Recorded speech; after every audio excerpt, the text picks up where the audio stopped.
thanks again for coming. Tonight, what I'm going to do is I'm going to provide you a basic foundation of the history of witchcraft. So we're going to be going into the past quite a bit to talk about the foundations of witchcraft, why it emerged in the human identity, so to speak, and what the driving factors were. Then we'll talk a little bit more on as it evolved over time through the antiquity period. So we're talking about Sumerians, Babylonians, and then Egypt, eventually into Christianity's emergence.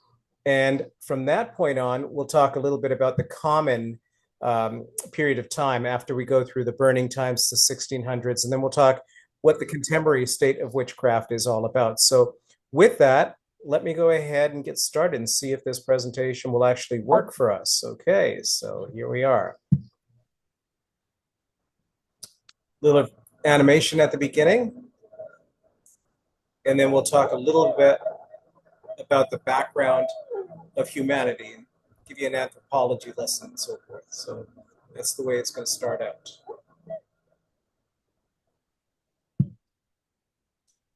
So witchcraft has been around in one form or another since the beginning of humankind.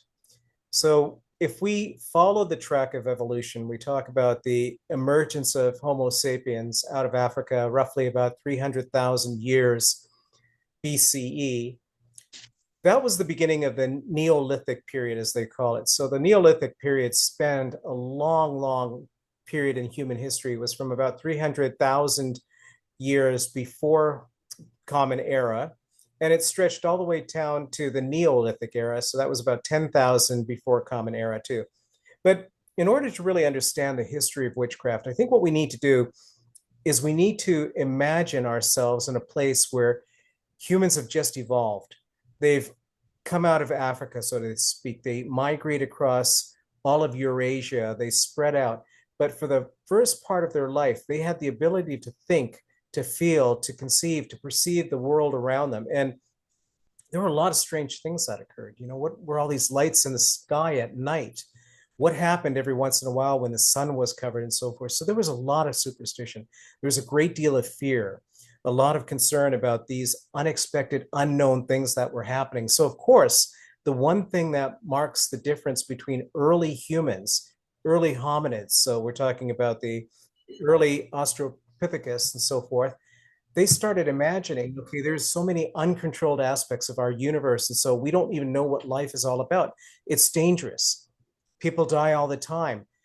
We don't know how to control the darkness. And so they had to develop some kind, and this is what really made humans different from other species, although we can talk about that. That might be a separate lecture altogether, because not only do humans evolve, other mammalian species evolve as well. So there's no reason why maybe some of our primates aren't going through the same stage itself. But the fact is that humans had a need to understand and make sense of their environment. The earliest human tribes, groups, family groups, and so forth, they had to understand why the seasons change. They had to come up with something. So in order to give themselves just a small amount of control, they came up with mythologies. They started believing in spirits and the gods.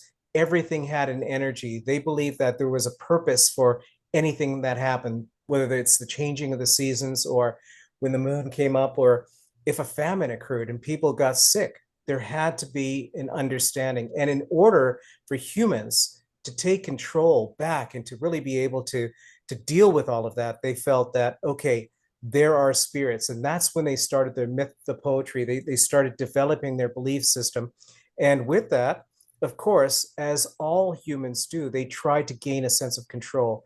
And that was the foundations of witchcraft. It didn't start as a defined term of witchcraft. It might have started with shamanism, with chanting, with just hoping that certain game would come in their direction so that they could hunt, that the seasons would turn back into summer quickly. And so, but they wanted to have a factor of control. And of course, humans, the earliest humans, they looked toward the deities, the things that they couldn't control, and they tried to codify it in the most primitive ways possible.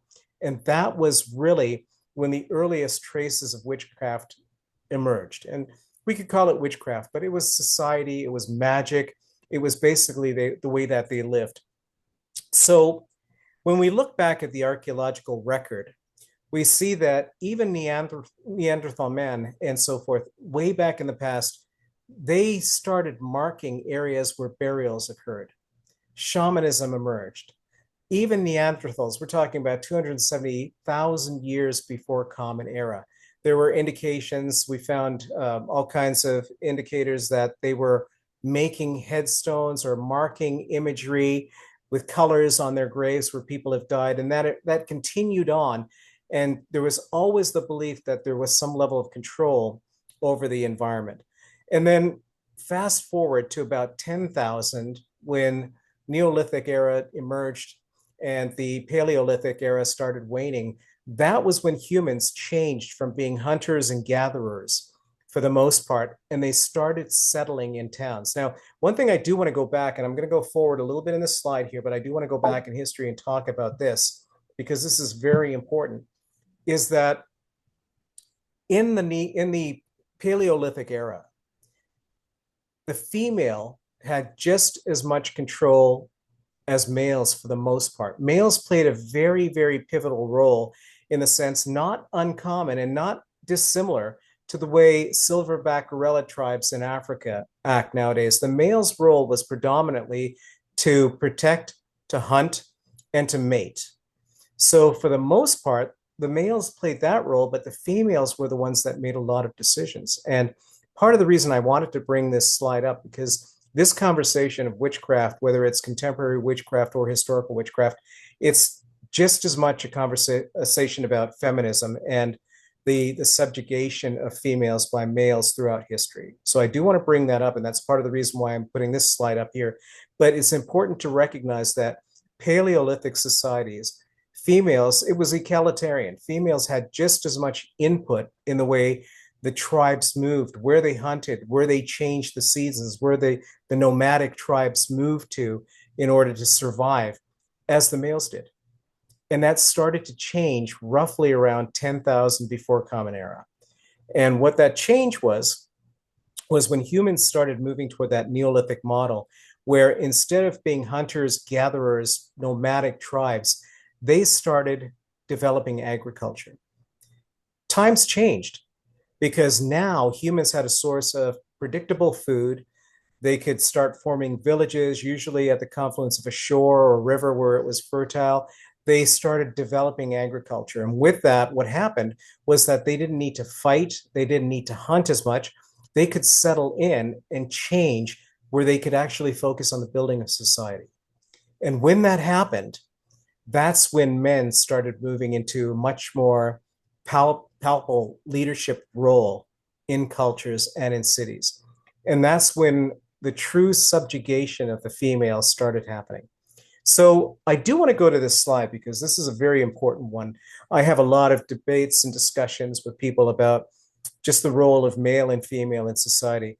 And the one thing, whether I'm talking to a Christian or an atheist or somebody from a different religion altogether, is I bring up a specific point, and that's a reflection of nature. At the core of who I am, I'm a naturalist. So I look at clues in nature to kind of tell me about life. And the one thing I've realized, I've really thought about a lot, is that almost every other species on our planet, non-human species, they have the female at the helm.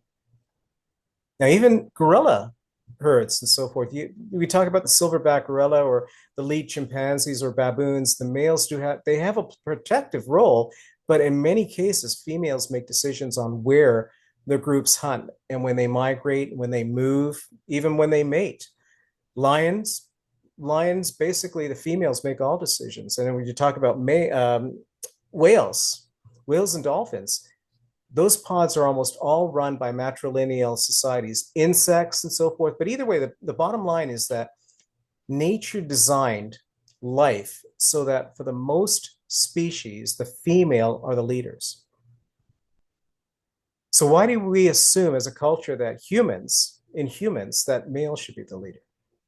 You know, this is an ongoing issue. Whenever I bring this up, it's something that most people can't figure out a good answer to. They might bring up the Bible or the Quran or another document or something like that, or another belief system. But the truth is, if you look at nature, nature might have the models. for the most part, only females are able to create. Even the Greeks recognized that when they look back at the Gaia principle and so forth, they realized that the earth was really run by females. And so part of the reason that's so important is because the history of witchcraft eventually becomes a history that is female persecution as well. So this is a very important point that I'd like to bring into context. So in the beginning, let's talk a little bit about our agenda. I mentioned earlier that we're talking about the earliest views about witchcraft. I've already brought that up and started that conversation. It was important to recognize that during Paleolithic and even Neolithic eras, witchcraft was not necessarily negative. I mean, this is part of the reason that humans wanted to believe in a pantheon of gods, and so because they wanted to create predictability in their environment. They wanted to understand why famine happened, why maybe the crops didn't grow one year, why so many people had to die over the winter. So they developed this system of thinking that the world is something we need to learn how to control. And so at that point, magic, witchcraft, superstition, faith, all of that, it wasn't negative or positive. It was basically neutral. So it was simply the way it is. There were good things and there were bad things. So even with the association for witchcraft, for the early shamans and so, they never felt that what they were doing was bad or evil in any sense. That's something that happened centuries later, and we'll get into that in a second. So again, cultural shifts and male domination happened over the years. Traditionally, when we look back around 10,000, the beginning of the Neolithic era, to about 8,000 before Common Era, I mentioned that the world was filled with egalitarian philosophies and concepts where females provided a lot of input as well. So there was equality. Of course, some cultures, they subjugated that a lot earlier, but for the most part, there was a lot of equality that happened. And then gradually, male domination started occurring very heavily in the 8th century up until the 16th century. And we'll talk about that in a second too. And then over the millennia, the view toward witchcraft changed. In today's society, toward the end, we'll talk a little bit about contemporary views about witchcraft and why I think, and a lot of scholars do believe, that it's coming around full circle now and why so many people are shifting back in an interest to the craft.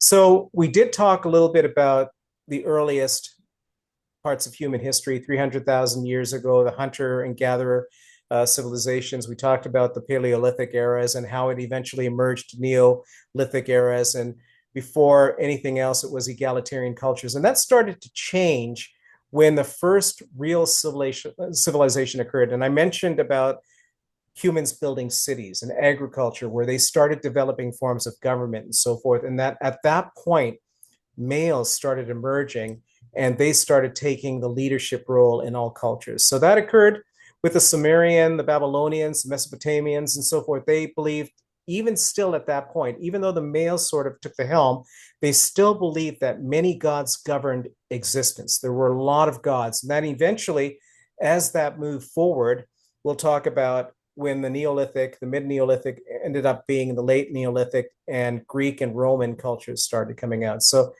quick summary of the ancient roots. We talked about Mesopotamia around 2000 before Common Era.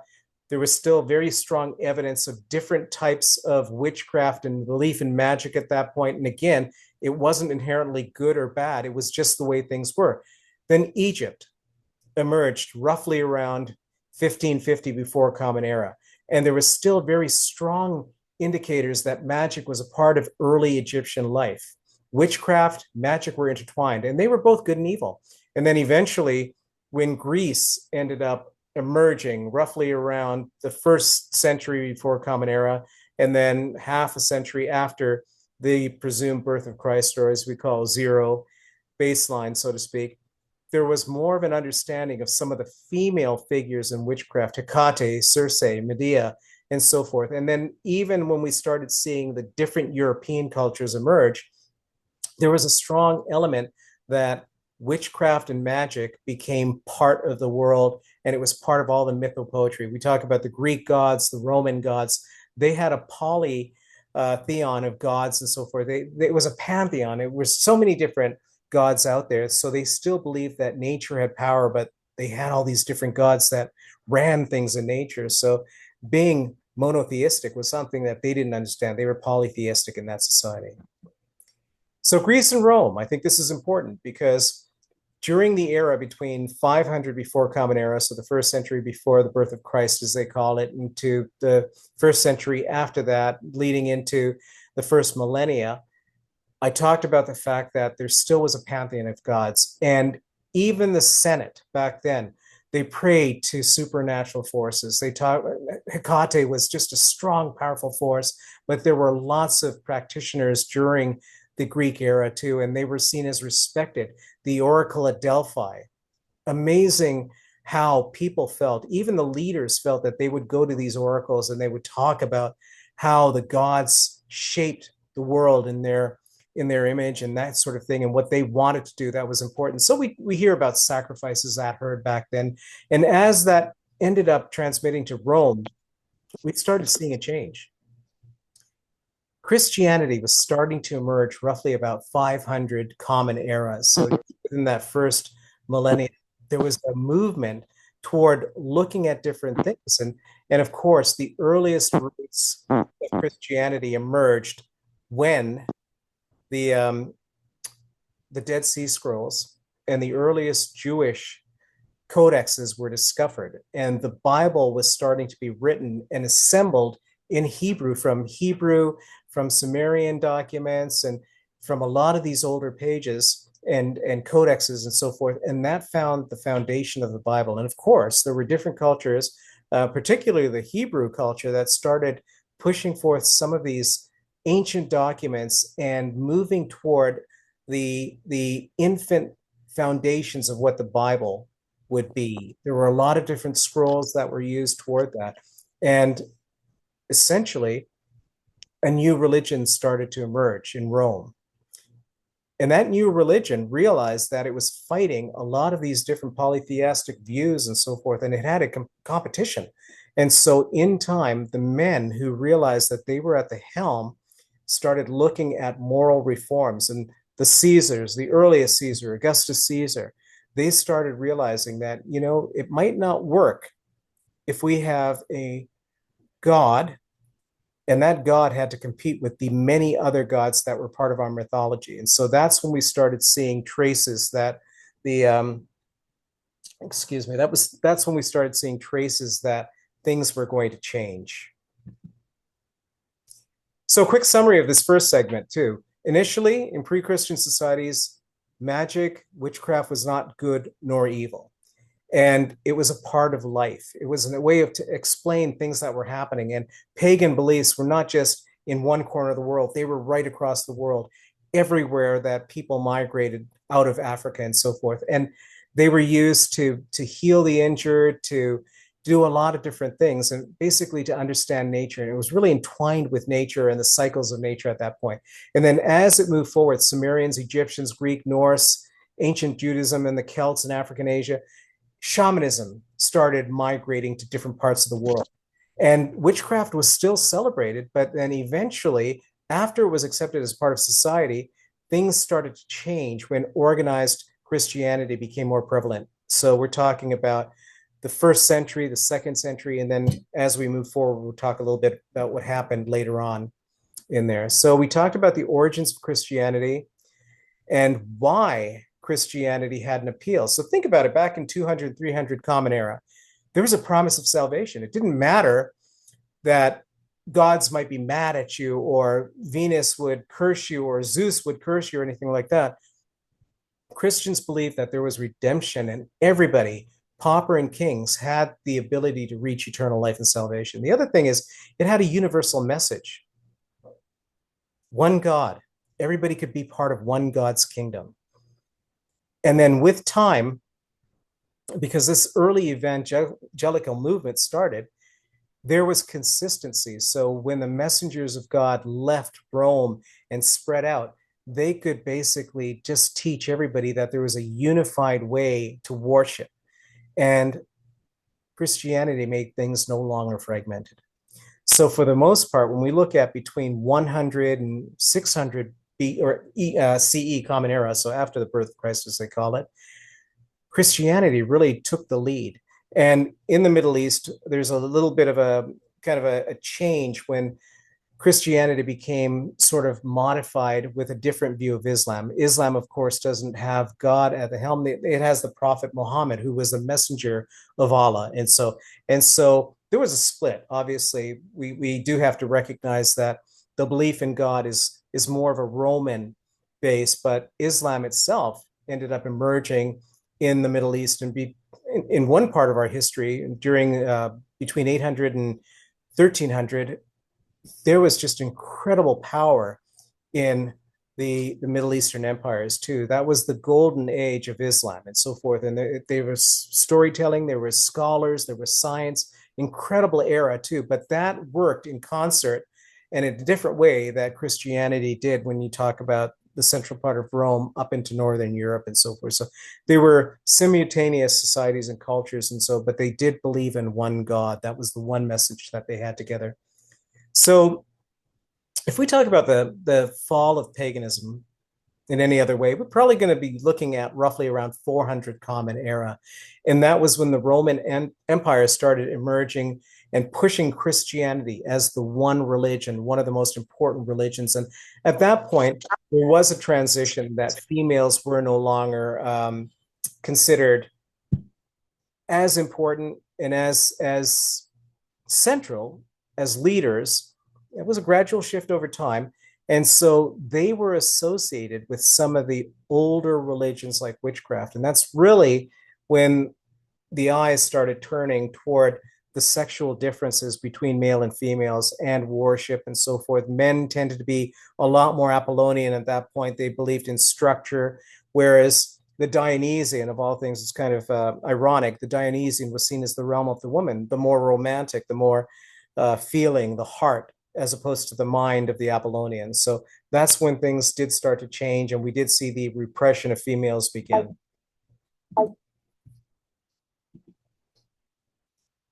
So I talked a little bit about Christianity gaining a foothold, 400 Common Era. The Roman Empire started putting out all these laws and canons about the Catholic Church and the Roman Catholic Church and demonization of anything that didn't follow that model. And again, for the most part, there were men at the helm. And so there was a strong view toward witchcraft, these old pagan ways of doing things, as a very, very strong counterpoint to this emergence of Christianity.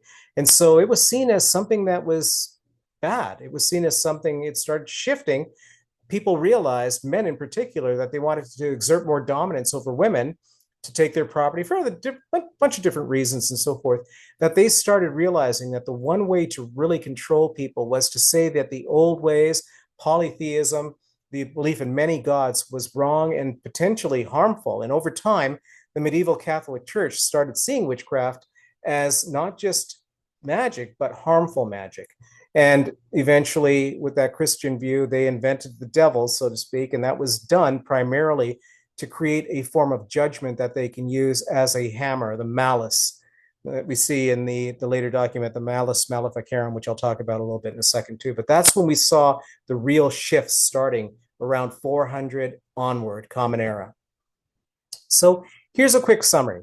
The early church view, and we're talking about the Middle Ages between 400 and 900, was pagan superstition. Okay, it wasn't that bad of a deal. But then when some of the canons started emerging around 800 and 900 Common Era, it was seen as witchcraft and magic as delusional and potentially harmful. But even though there was still a little bit of skepticism and people weren't necessarily killed or persecuted for witchcraft, but that changed in the 13th century. In the 13th century, theological frameworks were starting to be discovered. And witchcraft was turned from a mental illness until something that actually was very negative, which was really strongly emphasized in the 14th and 15th centuries, the late Middle Ages. So the hammer, the Malleus Maleficarum, it became associated with devil worship. And again, remember that the devil didn't exist in prehistory. As far as the pre-Christian history, the devil was just another being that existed as an energy force in nature. It was only when the church realized that they could create this demon, and so they used ancient figures like Pan and Cernunnos and so forth, and they created the devil imagery. And even Baphomet came out of the Middle East as the goat god and so forth. The church used all these tools to change people's views toward one God, and anything that didn't believe or follow the path of that one God was evil. And that was certainly something that happened with witchcraft as well. So now we bring ourselves to the European witch trials. This is really probably the beginning of the burning times. And one thing I'd like to bring up, it's kind of interesting. We'll talk about it a little bit more in a second, but the first witch hunt occurred in Switzerland in 1428. So that was the first killing of a quote unquote witch. And we'll find out in a little bit too that the last witch hunt, the last execution of a witch also happened in Switzerland. So a lot of folks don't know that, but that's really the beginning and the end of the persecution of witchcraft too. But probably some of the strongest documents in the way the church moved against witches, perceived witches, was when Henrik Kramer ended up publishing the Malleus Maleficarum. So this was basically a book that was written on how to torture, kill, and annihilate witches. It talked about demonology and so forth too. And when he ended up dying and passing, another chap named Jacob Springer he basically usurped the role of co-author, although he didn't have much to do with it. He was just sort of a fanboy at the beginning. Heinrich Kramer was really the key author of the Malleus Maleficarum. But either way, that document ended up being used by witch hunters right across the world. And it was used as the justification to kill witches. And hence the burning times began and so forth. The peak period was between 1560 and 1630. It was the worst time. Interestingly enough, King James I, a lot of people don't realize that he was King James of Scotland, and eventually he became King James I. And he was the King James who commissioned the translation of the modern day Bible, so to speak. But he wrote a book before that called Demonology. And it led to the English Witchcraft Act of 1604. And that was the tool that was used to start killing, burning, hanging, pressing, persecuting hundreds of thousands of people across the world. And some of that still happens today. We'll talk about that toward the end of this. But that's really when the burning times, so the real time persecution started too. And it's important to note that there was a pretty big sexual disparity at that point. 75 to 80% of people being killed were women. And in many cases, it's because they didn't have the positions in society at that point. They were subjugated pretty heavily. And yeah, in some cases, some prominent cases too, they were killed because men wanted their property. So it was a way of gaining property, taking control, and subjugating women even further. Society had at this point become patriarchal.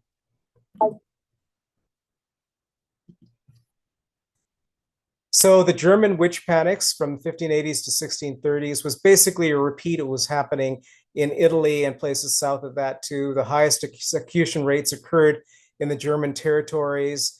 Bamberg was well known, 900 executions, gaining a lot of money and property for the church. Remember, we talked about collecting property and taking those possessions from those that they accused of witchcraft. That was really one of the biggest ways that the church built its wealth. In fact, there's even a bit of a history where they turned upon themselves. The Knights Templars, the Crusaders, originally the battle warriors of Christ, and so ended up fighting the Saracens in the Middle East. When they came back, they were accused of witchcraft, and the church, the Roman Catholic Church in particular, made a lot of money when they ended up burning all the final Knight Templars at the stake.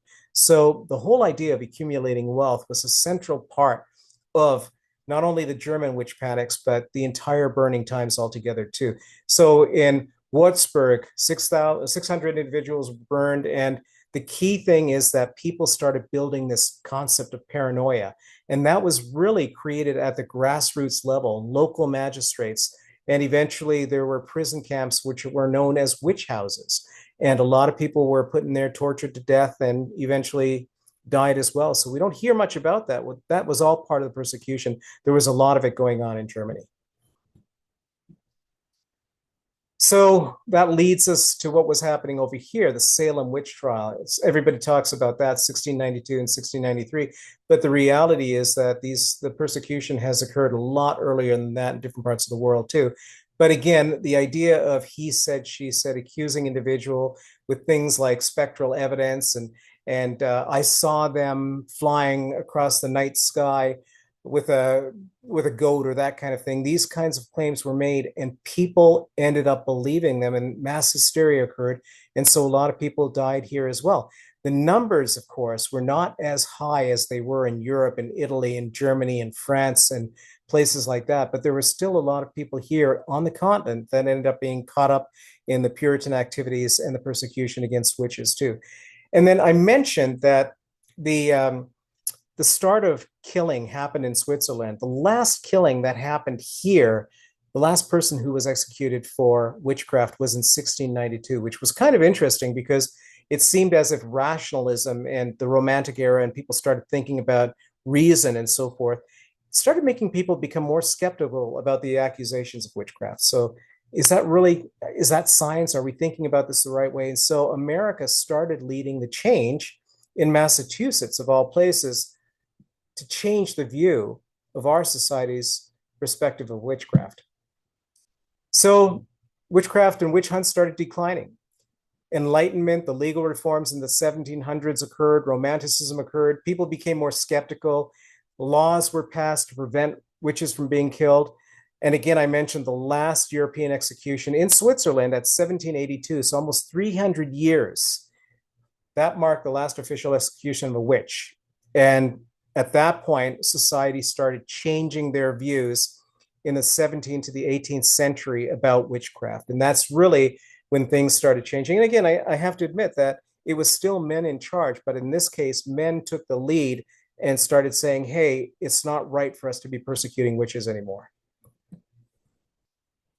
So let's talk a little bit now about modern witchcraft. And I do want to bring up Wicca because a lot of people, probably 80% of the people that I know that are interested in practicing, they talk about being Wiccan or following Wiccan reads and that kind of thing. And the reality that we have to recognize is that Wicca was only started in the 1950s. It's really not ancient witchcraft. There's a lot of scholars out there, Ron Hutton in particular, who did a trace back and recognized that Wicca is not a continuation of ancient practices. It's simply a neo-pagan reemergence, but there's nothing wrong with that.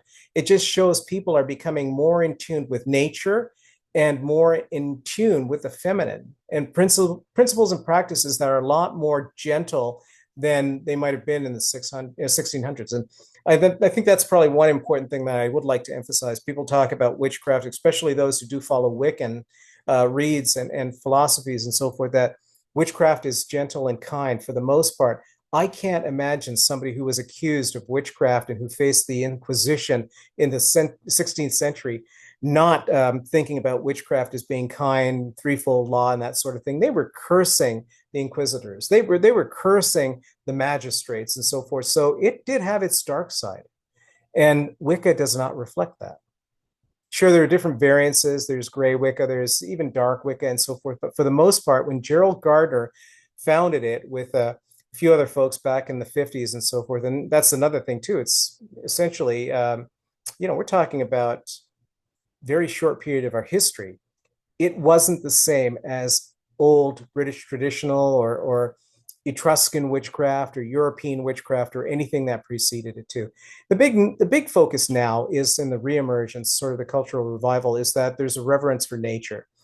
They're talking about harm none. There's a dualism there. They're going back to the idea that there's an equality in goddess and god and so forth. It's no longer kind of focused on the Hecate or the Circe principles too.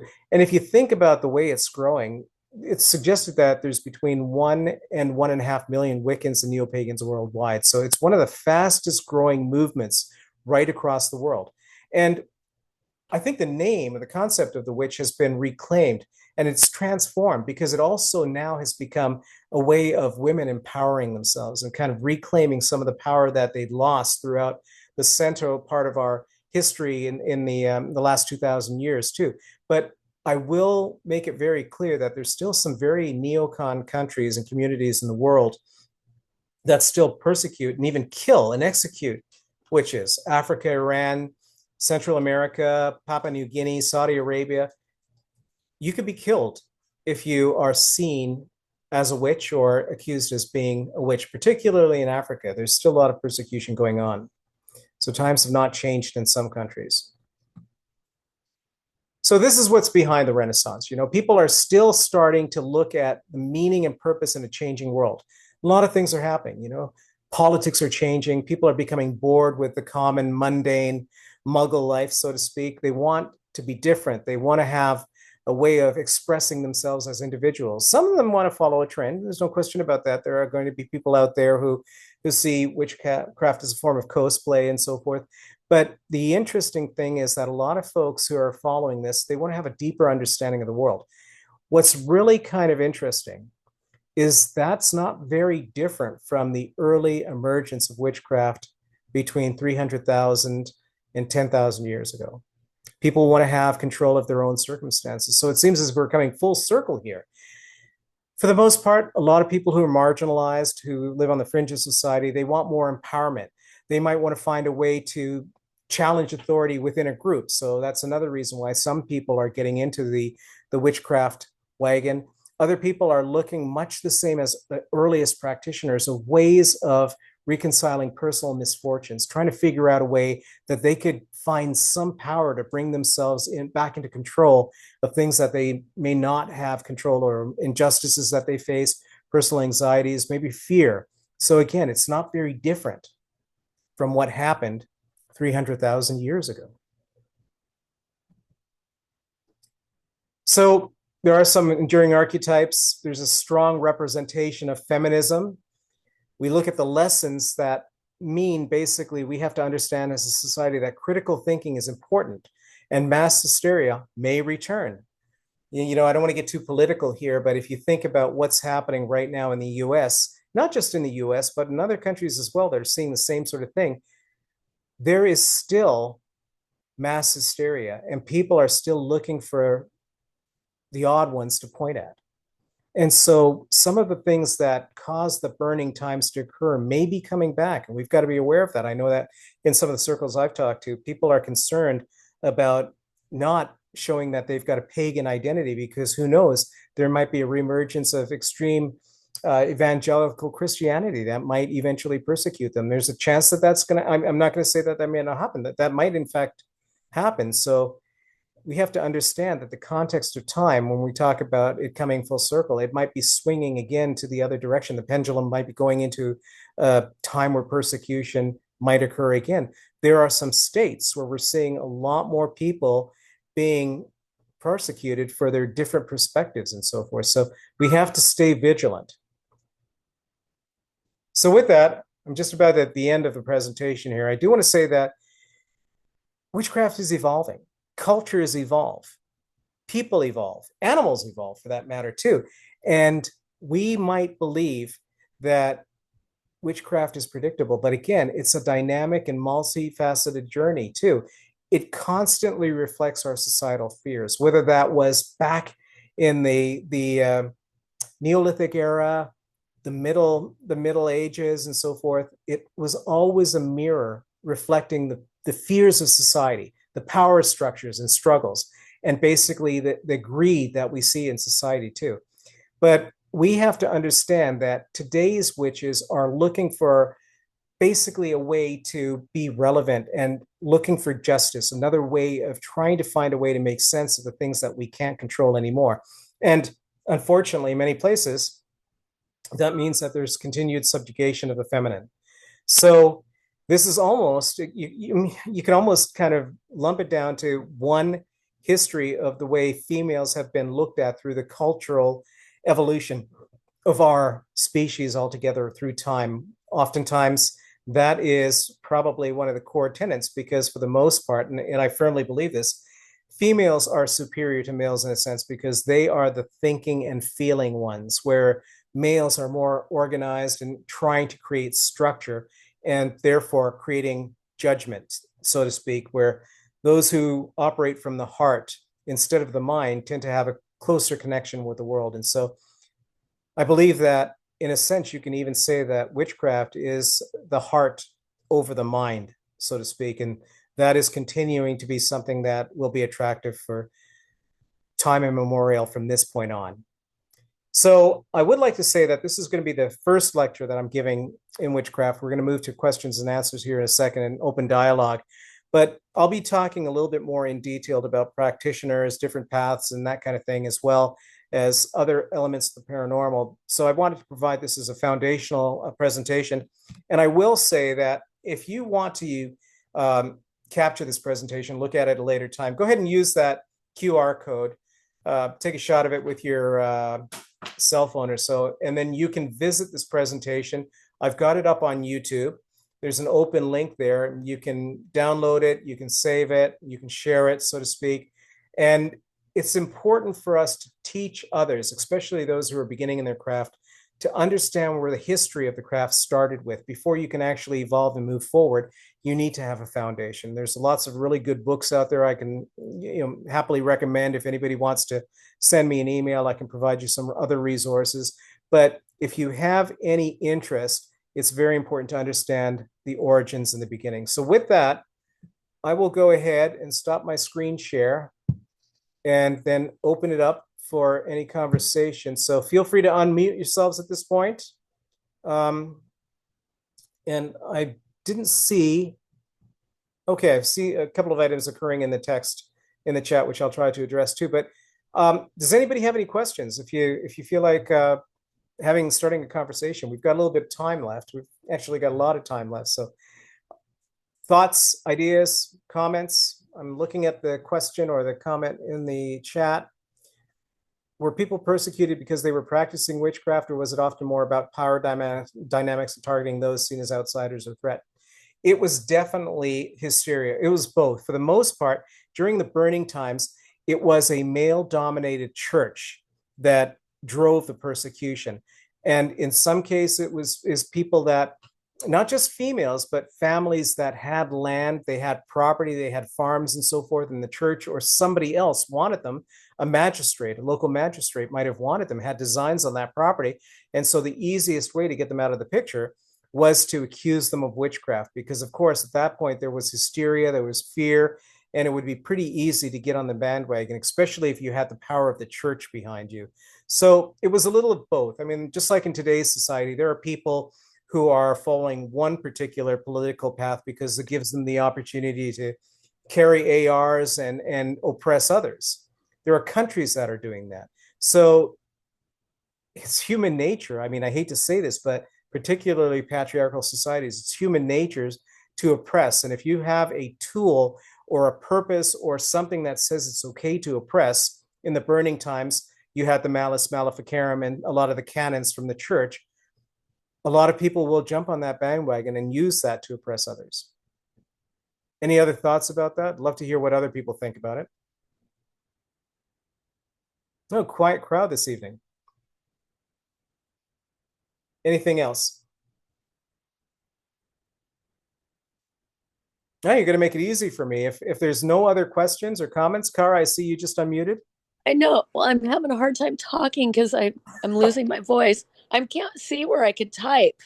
But anyway, my question is very simple. And I get asked a lot from general people, the question is, are you religious? What is your religion? What is your beliefs? I always have a hard time answering that because I'm not religious. I don't consider myself, I guess, atheist. I don't even know what to say. Yeah. Like, I don't have an answer in what I believe because I'm still studying. And like when you talked about Wicca tonight, I didn't really understand that it was just started, in the 50s.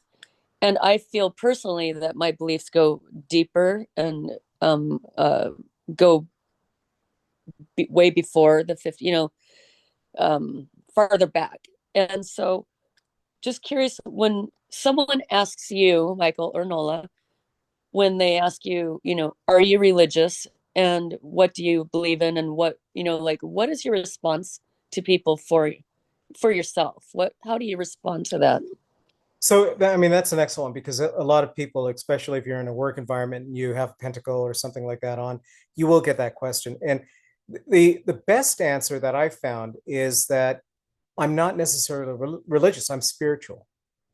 And the truth is that being spiritual precedes religion. Religion is simply a stovepipe in one direction of someone who's overall spiritual. I mean, you can believe in a God, you can believe in gods, you can believe in energy, you can believe in nature. The Buddhists don't, they believe more in energy and life than anything else. But what I say is that I'm spiritual. I believe that I have a deep connection, a personal connection with the earth, with nature, with the seasons, with the cycles of life. And because of that, religion doesn't necessarily do it for me. And I haven't yet found a religion that has been able to fully define what I think life is all about. And so saying that you're spiritual is a good, quick response. And then if they give you a chance to talk a little bit more, you talk about the things that are most meaningful for you. So for me, that's always been nature. You know, I'm a protector of wildlife. I'm a strong believer in sustainability and so forth. And to be honest, a lot of people don't realize this, but the earliest witches, the whole concept of magic was about nature. It was about trying to figure out where our place was in nature, why these strange events happen, eclipses, thunderstorms, and so forth. So there was a connection with the earth. And the true witch, and I believe this, I know I've started arguments about this as well. The true witch understands their connection and the rooting to the earth. And so if somebody asks you a question, are you religious? Is witchcraft a religion? No, it's a way of experiencing life. It's spiritual and it has different values. I'm a firm believer when it comes to me talking to somebody, I say that one, my connection is with nature. Two, I believe the feminine runs this planet and is probably the best direction for us to take. You know, if the world were run by female politicians, I don't think we'd have any of the issues we're having nowadays. But the fact is that I believe that witchcraft and my religion is, call it a ritual religion, is both based in nature and it's acknowledging that the female entity basically rules the planet. Does that help? That's a fantastic answer and totally resonates with myself. You knew that, um, I got involved with horticultural uh, classes and was a landscaper for 26 years. And I chose that role in life because I've always felt a connection with nature and with earth and with, especially with plants. And I have such an interest in all plant life and animal life. And so I love your answer and I so appreciate it because that right there could help me when I go to answer, when I could say, spiritually, yes. And I could give an answer in what I feel. And I really like that. So I appreciate that very much. Oh, no problem. Yeah. Anything else? I Go briefly, go ahead. oh, Okay, I'm done. No, I'm good. Go ahead. Gina, go ahead. yeah, I briefly had a question. I just finished reading Waking the Witch, Pam Grossman's book, and my library's embarrassingly large, but I'm always open for another one. Nothing wrong with that. Um, I'm curious how your perspective on the recent influx of sort of maybe the popularity of the witch aesthetic. Um, I love that it has brought an open conversation. I love the positive Sure. things around it. Um, I have trouble connecting with and or conversations and how to handle the more aesthetic leaning, um, maybe less knowledgeable sort of deal. And as somebody who loves to learn new things, I'm not going to claim I know much. So, but when I reach someone who really just likes all of the tchotchkes, I would say, um, how do I connect? How do I it's hard to interact. I mean, if you want to call yourself a witch, I feel like that is up to you. I'm never going to tell someone no, but how do you have that sort of connection? How do you address sort of a bit of a maybe a deeper perspective with people that are genuinely seem interested, but it maybe was the shiny thing that attracted them? So this is going to be an interesting analogy because I do a lot of work with orca whales and other wildlife and so forth on the side too. And the one thing, follow me on this track, okay? The one thing that's really interesting in my mind is that I'm a firm anti-captivity person when it comes to orca whales. I don't believe that orcas should be in any tanks anywhere. And I also am really concerned about the amount of people that are out on whale watching, boats with orcas and so forth, because it's impacting our southern residents here in Washington State in a big way. But I recognize, as much as I hate SeaWorld and Marine World and places like that, I recognize that one thing that these 60 fleet boats that go out in the Puget Sound, or people who go to SeaWorld and so, the one thing that these institutions or whale watching operations have done is they have created an interest in whales and made it much more possible for people who couldn't possibly go out and see the whales and the orcas in their natural environment to learn, whether it's right or wrong science, but at least they're learning and they're being interested in orca whales. And that is a step toward learning the conservation. So, as unpalatable as might be seeing 40 or 50 whale watching boats out there, the people are out there because they want to learn. And they're learning some good things, and they're learning to see the value of these whales and so forth. And that might not be the case so much in aquaria, but it takes people in a new direction. So when you see somebody jumping on the Netflix and watching the adventures of Sabrina, or even some of these horrible movies that have just awful depictions of witchcraft, and so what it does is it gives people a chance to see that there is a different perspective out there. Now, those who want to follow deeper and want to understand more, okay, what does a witch really do? And who've got the ability and the self-motivation to learn more about that, they will follow those paths. So even though with the emergence of people coming in, and even some people who are seeing this as cosplay, or it's kind of a cool fad to dress in black and wear pentacles and so forth because it's counterculture. The fact is they are going to be picking up some elements of what the foundation is, if they want to, if they want to. And if they don't, there's probably no real harm in that, because what they're doing is they're adding the numbers to that 1 million to 1.5 million people who identify as pagan. But I guess the way I look at it is that everybody who turns their eye in this direction, there's an opportunity to educate, to learn, to teach, to show that there's a different way of thinking. It's a way to convert the muggle, so to speak. I think it's pretty important. I mean, I've loved the Harry Potter series. I love the Sabrina series. And so even though I know there's some big glaring inaccuracies there, the fact is that people are interested in that. It's because they're looking for meaning. And if you can even tap into a few of those people and get them to go further and deeper and more legitimately into the craft, or the connection between nature and what you do in the kitchen, in the garden, and that kind of thing, it is progressive. And the other thing that I will say is that witchcraft is evolving. I certainly did not intend to indicate that Wicca was negative. The fact is, everything evolves. And witchcraft, religion, in fact, that's probably one of the biggest things one of my biggest criticisms is that we have to understand that Christianity is evolving. And I'm going to spin off on a political situation here really quickly, but I won't go too deep in it. If we think about the population of this planet, it's jumped up from 3.4 million 30 years ago to over 3.4 billion to over 8 billion at this point. And the fact is, even if there was a God, if there was a Christian God, I could tell you right now, his or her view would be that I've got to change this idea of procreation and recognize that sustainability is more important than humans breeding. So that itself should be an evolution of the church.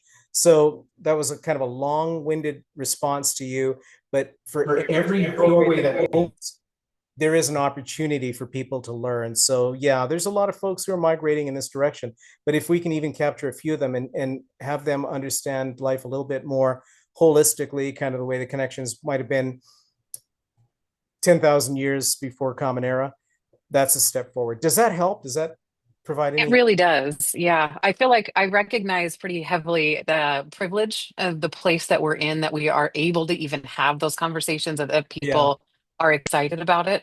And I love to share, but I want to really avoid any sort of judgment, or I just want to be able to welcome people in and make them interested as much as I can, which I hope I do.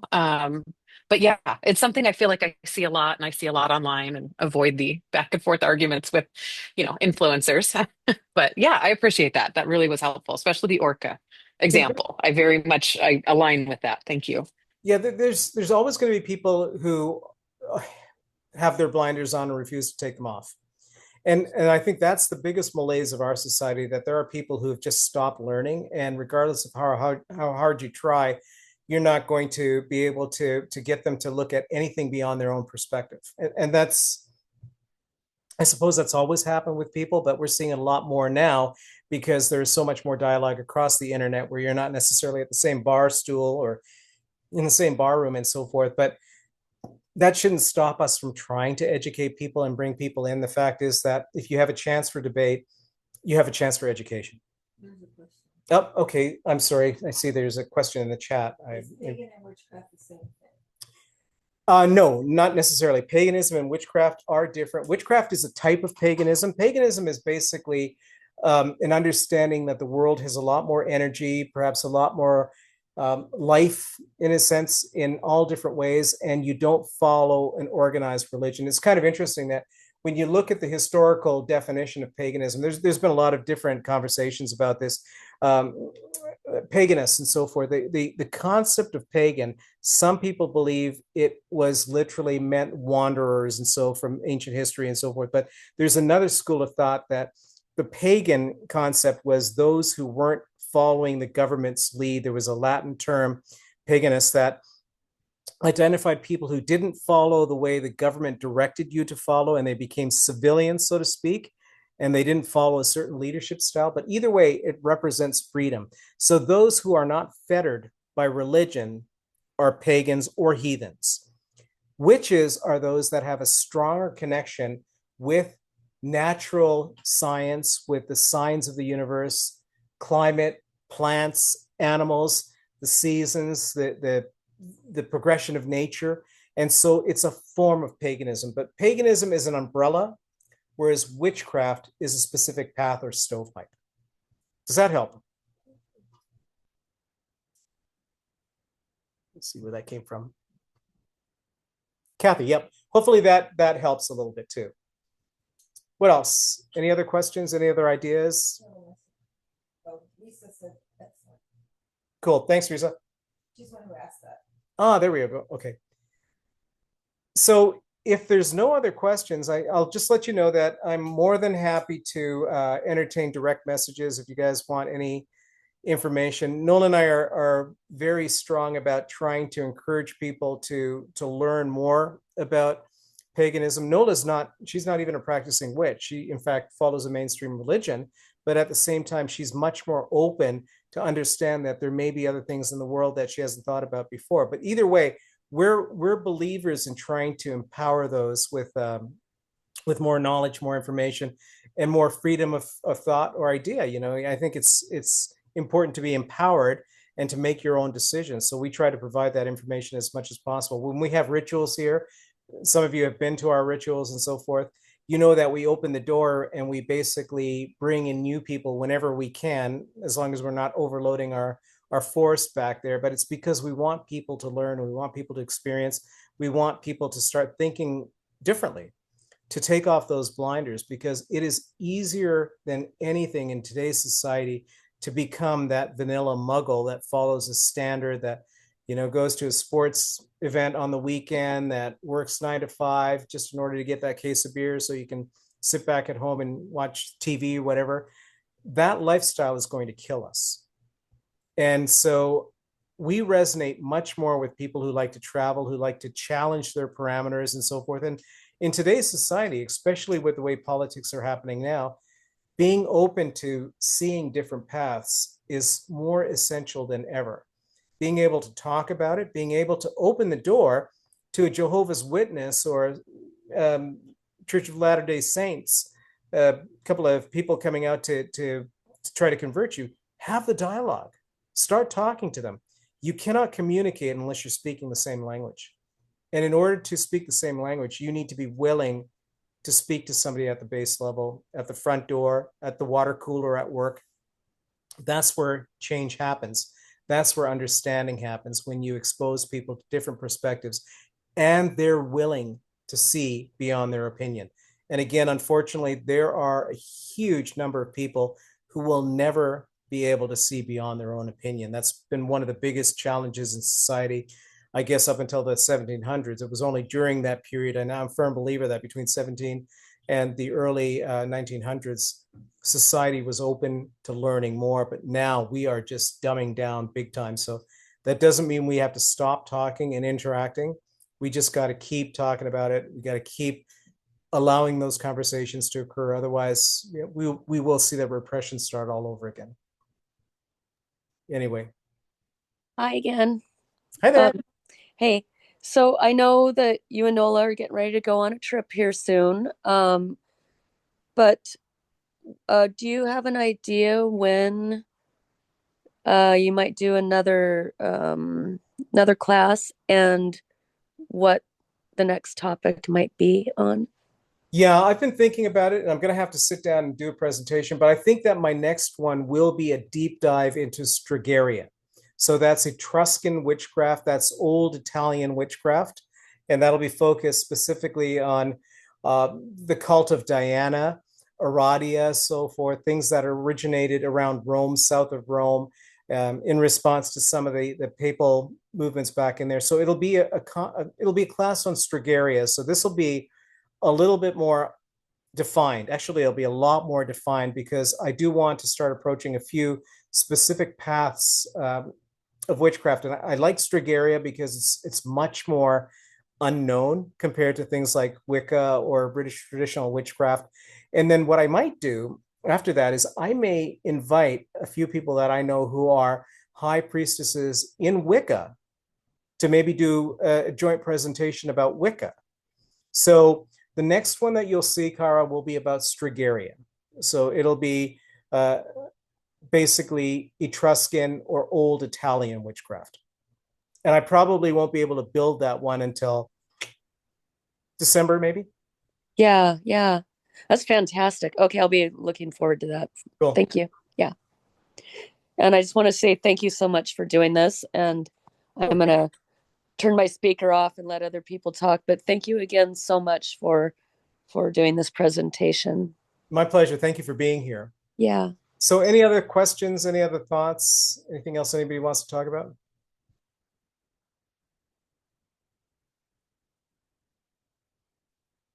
Thank you, Risa. Yeah, it's an interesting topic. Well, with that, what I'll do is I will